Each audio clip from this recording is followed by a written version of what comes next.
Jemaah sekalian, judul kita hari ini adalah luasnya rahmat Allah dan mewaspadai dari kehilangan rahmat. Di dalam Islam itu, kalau seseorang melakukan satu dosa, satu keburukan, maka balasannya satu dosa. Itu jelas Nabi menyebutkan. Kalau orang punya suara di dalam hati, suara buruk, di dalam hatinya terbersit ingin melakukan keburukan,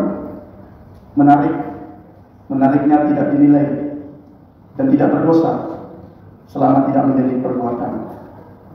Sehingga sebelum berbicara rahmat, sejenak kita perhatikan. Ada satu ungkapan Nabi, kalau Nabi menyebutkan idza aznabal mu'min dzanban.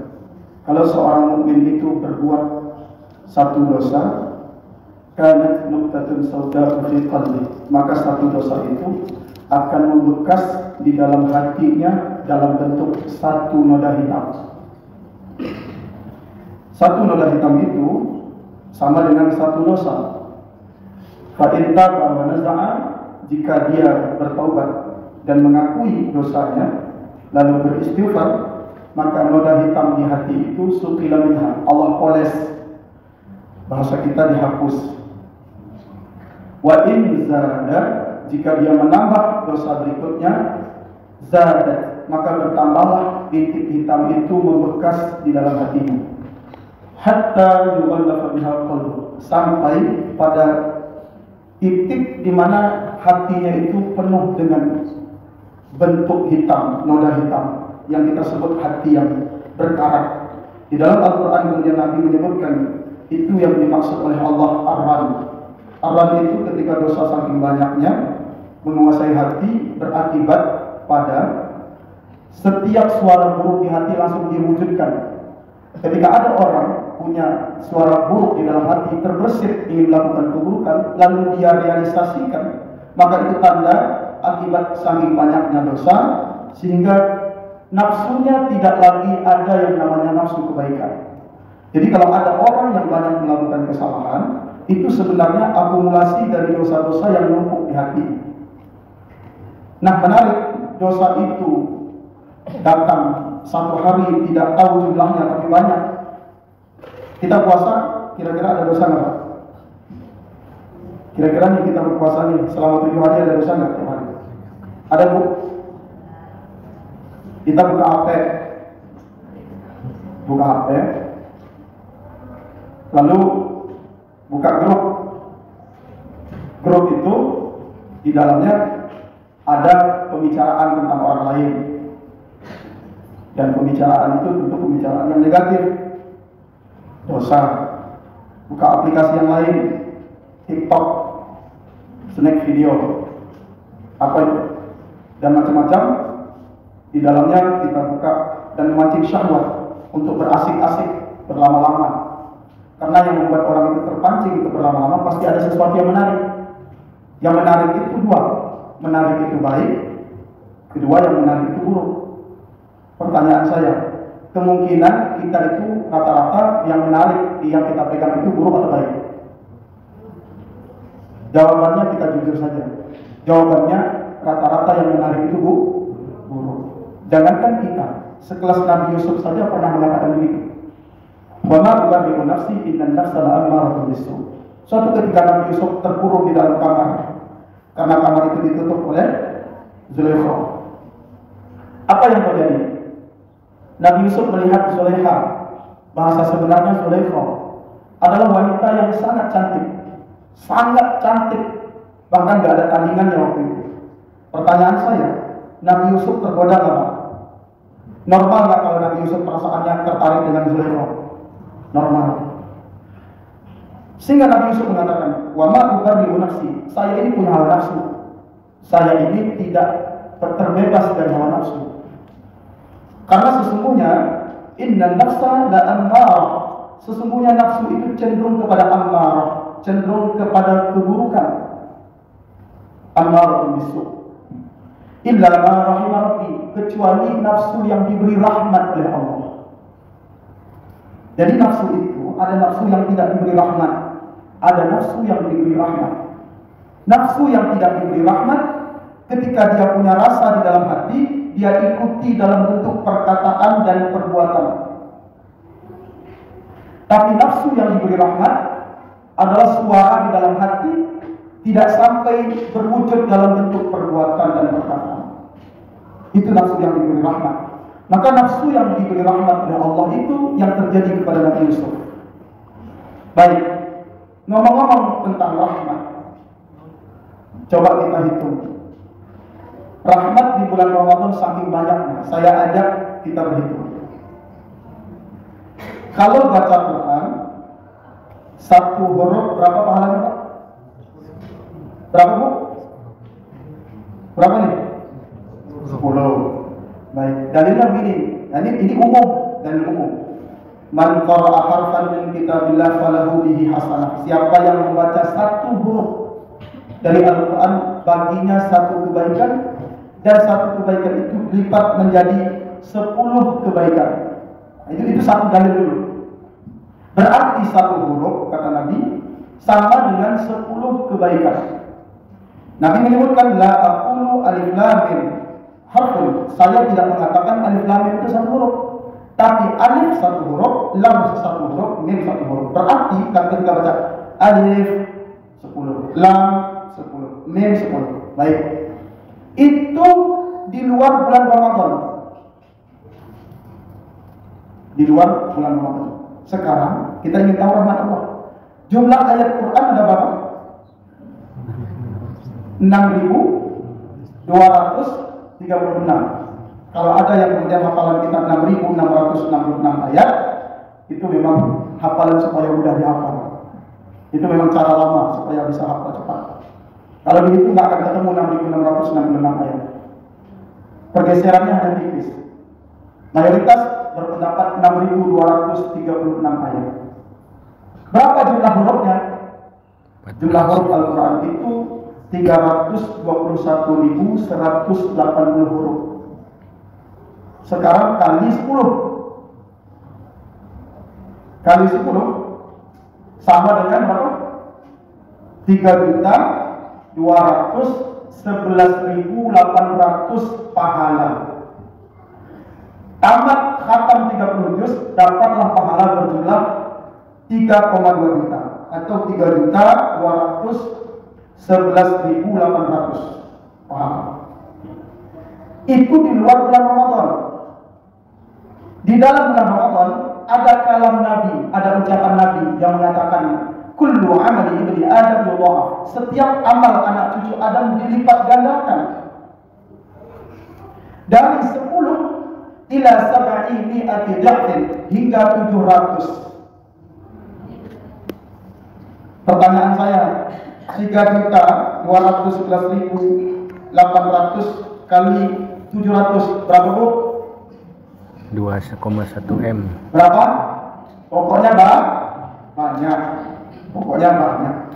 Bayangkan baca Quran khatam 3,2 juta kali 700 kalau main kalkulasi. Itu khatam Quran satu kali. Begitulah rahmat Allah. Saking luasnya rahmat Allah. Imam Syafi'i yang nama aslinya Muhammad bin Idris Asy-Syafi'i, beliau mengkhatamkan Quran selama bulan Ramadan 60 kali khatam di luar salat tarawih. Sama dengan Imam Hanafi, Imam Nu'man bin Thabit, 60 kali khatam di luar salat tarawih. Kita berapa kali khatam? Insya Allah khatam. Insya Allah khatam. Rahmat Allah luas. Sudahlah baca Quran, pahalanya dilipat ganda hingga 700 kali lipat karena rahmat Allah. Lalu Allah katakan, Allah Azza wa Jalla, Allah berfirman dalam hadis lanjutan itu, Allah menyebutkan illa shaum, kecuali puasa. Kalau baca Quran 3,2 juta kali 700 sekian banyaknya jumlah pahala, beda dengan puasa. Puasa itu khusus sampai Allah menyebutkan kecuali puasa. Fa innahu li, karena dia puasa semata-mata untuk wa ana ajzihi, aku pasti membalasnya dengan balasan khusus. Maka puasa yang disebut mendapatkan balasan khusus, puasa yang punya dua syarat. Nabi menyebutkan yada'u ta'amahu wa yada'u syahwatahu. Orang yang dikatakan mendapatkan balasan pahala yang khusus dari ibadah puasa adalah orang yang berpuasa karena meninggalkan makan dan minum serta meninggalkan syahwat. Tidak boleh potong. Jadi kalau orang yang berpuasa hanya meninggalkan makan dan minum dan tidak meninggalkan syahwat, maka puasanya tidak khusus. Puasa baru diterima Allah secara khusus, dan Allah lah yang membalasnya dengan syarat tujuan dia berpuasa. Di samping meninggalkan makan dan minum, dia juga meninggalkan syahwat. Inilah yang paling berat untuk menyebut rahmat Allah. Tapi rahmat Allah itu luas. Saking luasnya rahmat Allah, kita bisa berada di bulan Ramadan ini saja. Ini karena rahmat Allah. Saking luasnya rahmat Allah, para pendosa-pendosa itu dosa mereka diampuni. Ketika mereka masuk bulan Ramadan, di luar bulan Ramadan dosa mereka begitu banyak, maksiat apa aja mereka lakukan, sadar kelebihan bulan Ramadan, mereka tekadnya kuat, malamnya ikut tarawih, siangnya berpuasa, ikhlas, Allah ampuni dosa mereka seperti bayi yang dilahirkan, bayi baru dilahirkan. Itu artinya luasnya rahmat Allah itu yang mengantarkan dosa orang itu dihapus. Di dalam surah Az-Zumar, surah ke-39 ayat 53, Allah sendiri yang berkalam. Ya ibadiyalladzina asrafu ala anfusihim la taqnatu min rahmatillah. Wahai hamba-hambaku yang melampaui batas, wahai hambaku yang berbuat maksiat enggak ketulungan, saking banyaknya maksiat enggak kehitung, kata Allah. La taqnatu min rahmatillah. Janganlah berputus asa dari rahmat Allah. Allah sebutkan, Allah panggil dengan hamba-hambaku. Wahai hamba-hambaku yang kelewat batas, hambaku yang terlalu maksiat, datanglah kepadaku, janganlah kalian berputus asa dari rahmat Allah. Innallaha yaghfiru dzunuba jami'a. Allah akan mengampuni semua dosa-dosa kalian. Begitulah Allah memberi rahmat kepada kita. Dengan hadirnya di bulan Ramadan ini bisa muncul hidup umur panjang berada di bulan Ramadan dan bisa ibadah. Lalu dengan ibadah kita itulah mengundang rahmat Allah. Yang tadinya kita pendosa, tapi berkat Ramadan dosa-dosa kita diampuni oleh Allah Subhanahu wa taala. Amin. Amin. Dahsyat. Tapi saya ingin tanya, Ibu, siapakah manusia yang paling banyak dapat rahmat? Siapakah manusia yang paling banyak dapat rahmat? Manusia yang paling banyak dapat rahmat, Bapak Ibu pasti tahu. Wa ma arsalnaka illa rahmatan lil alamin. Manusia yang paling banyak dapat rahmat adalah Nabi Muhammad sallallahu alaihi wasallam. Itu patut kita catat. Nabi yang paling banyak dapat rahmat di antara seluruh makhluk adalah Nabi Muhammad sallallahu alaihi wasallam. Artinya begini, orang itu kalau sudah banyak dapat rahmat makin baik. Semakin orang itu banyak dapat rahmat, pasti makin baik. Yang tadi dia ada zalim, karena dikasih rahmat, ada kebaikan, dia bertobat, dikasih baik, dikasih rahmat dari Allah, kezalimannya berhenti. Yang tadi dia keras hatinya, lalu karena dia merasa bersalah, dia bertobat, Allah kasih rahmat, hatinya lembut. Nabi kita itu dikasih rahmat, maka jadilah beliau manusia yang paling lembut, paling memudahkan, paling peduli dengan makhluk. Maka jangan tanya kalau tentang kedermawanan Nabi Muhammad SAW. Dermawannya Nabi lebih kencang dari angin yang berhembus. Nabi kita itu saking menderitanya. Penderitaan bukan karena beliau menderita karena kesusahan beliau, bukan. Tapi beliau menderita karena umat beliau. Beliau tidak ingin melihat umatnya susah. Beliau tidak ingin melihat sahabatnya susah. Beliau tidak ingin melihat makhluk-makhluk Allah susah. Makanya beliau itu menyebut ummati. Kenapa bisa disebut ummati? Karena Allah beri rahmat. rahmat paling banyak didapat oleh beliau. Satu kali Nabi berwasiat kepada Sayyidina Ali, "Ya Ali, inna awliya Allah lam yanaluha sa'at rahmatillah wa ridwanih bi kathratil ibadah." Wahai Ali, kata Nabi, ini pesan Nabi kepada Sayyidina Ali, wahai Ali, sesungguhnya para kekasih Allah itu bahasa kitanya wali. Kalau kita nyebut wali Songo, kita nyebut wali, itu wali itu artinya kekasih Allah. Wahai Ali, sesungguhnya para wali-wali Allah itu mereka mendapatkan rahmatnya Allah, luasnya rahmat Allah bukan karena banyak ibadah. Nah, ini perlu dicatat.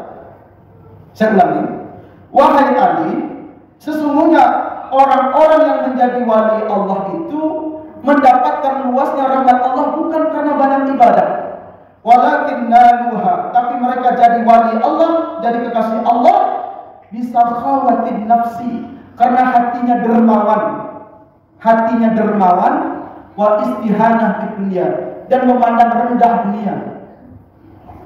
Jadi kalau ada orang rajin ibadah tapi hatinya nggak dermawan, apa sih yang dimaksud dengan hati dermawan?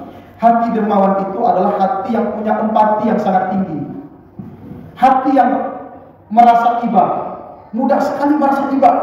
Melihat orang susah dia sedih, melihat orang keadaannya di bawahnya dia terasa, melihat makhluk teraniaya dia merintih. Apapun yang dia lihat, baik itu manusia, hewan dan tumbuhan, dia ikut merasa. Semakin tinggi rasa ibanya, rasa empati, maka dia namanya disebut sakhawah. Ini bakat pertama untuk jadi wali, untuk jadi kekasih Allah. Yang kedua, untuk jadi kekasih Allah itu mandang rendah dunia. Mereka memandang dunia itu biasa-biasa saja. Walaupun mereka punya, tapi yang mereka pandang dunia itu biasa saja. Pandangan ini penting, bukan soal kepemilikan, tapi soal pandangan. Kalau orang punya banyak harta, tapi dia memandang harta itu biasa saja, maka harta itu pasti bermanfaat buat agama. Maka kemudian kata Nabi, patut kita ingat, untuk jadi kekasih Allah cukup dua. Di samping kita ibadah yang fardu kita kerjakan, tidak harus sholat 1000 rakaat, tidak harus malam Ramadan bergadang sampai nggak kerja besok siang, terganggu, nggak profesional. Cukup sekedarnya, tapi kemudian dia tumbuh sakhawah, empati, sosialnya tinggi, peduli. Peduli itu bukan sama manusia saja, sama siapapun. Kalau ini ada, maka bakat. Tapi kalau ini nggak ada pada diri kita hatinya keras, nggak gampang empati, nggak gampang merasa susah melihat orang susah, maka bakat pertama nggak dapat. Maka setelah bakat ini dapat, pertama, yang kedua mana rendah dapat, jadilah kita kemudian orang-orang yang Allah berkehendak jadi wali Allah, kekasih Allah. Itulah kemudian luasnya rahmat Allah Subhanahu wa Ta'ala. Sekiranya luas rahmat Allah dihitung dari banyaknya ibadah, kita nggak akan mampu. Karena ibadah kita nggak ada apa-apanya dibanding umat-umat terdahulu. Oleh karenanya, untuk mendapat luasnya rahmat Allah, maka munculkanlah sakhawah, kedermawanan hati dan pandang rendah dunia. Maka waspadai kalau orang berlawanan dari ini, hatinya keras, kaku, kikirnya bukan main, melihat yang terzalimi biasa-biasa, bahkan menzalimi, maka dia justru tidak akan mendapat rahmat Allah Subhanahu wa Ta'ala. Mudah-mudahan ini yang patut kita ambil, setidaknya keluar Ramadan, jadilah pribadi yang sakhawah. Apa sakhawah? Pak? Sakhawah? Kasih sayang. Bukan. Sakhawah dermawan. Cukup dua bekal, sakhawah dan istihanah. Sudah dua itu. Sakhawah dan istihanah. Kalau ada sakhawah dan istihanah, bakat jadi wali-wali Allah. Amin. Amin. Alhamdulillahirabbil alamin. Subhanallah wa bihamdihi, subhanakallahumma wa bihamdika, asyhadu an la ilaha illa anta wa astaghfiruka wa atubu ilaik. Assalamualaikum warahmatullahi wabarakatuh.